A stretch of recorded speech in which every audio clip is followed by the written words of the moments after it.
Yeah, often in Seventh-day Adventism, you'll hear this claim that Exodus 20, verse 8 says, "Remember the Sabbath," indicating that it was a command already given before Mount Sinai.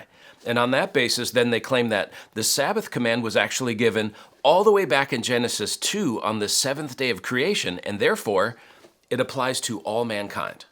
And there are two things I would say here. First, the Hebrew grammar in Exodus 20 doesn't require that Israel had already been taught or commanded before.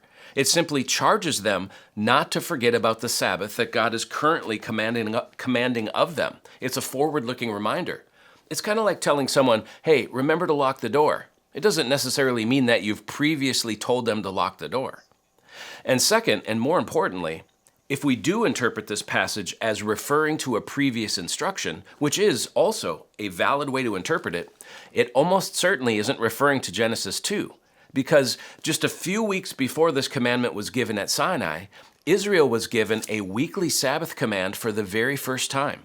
We read about it in Exodus 16. It was when God provided manna in the wilderness. That's the first time that a weekly Shabbat, or Sabbath rest, is commanded in the Bible. And the terms of that first Sabbath are different than the terms God gave at Sinai. However, that first Sabbath command certainly serves as a link between Israel's experience of God's provision in the wilderness and the covenant law that was being given at Sinai. But here's the thing.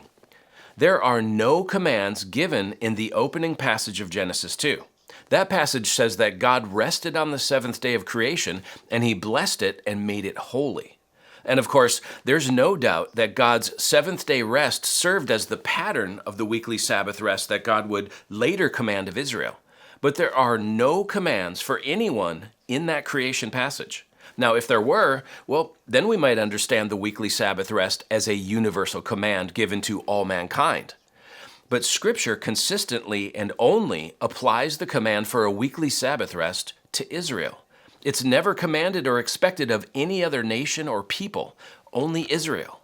And on top of that, in Colossians 2, we're specifically told not to let anyone judge us by a Sabbath day. Why? Because it was a shadow of the things that were to come, and Jesus is the reality that the shadow pointed to.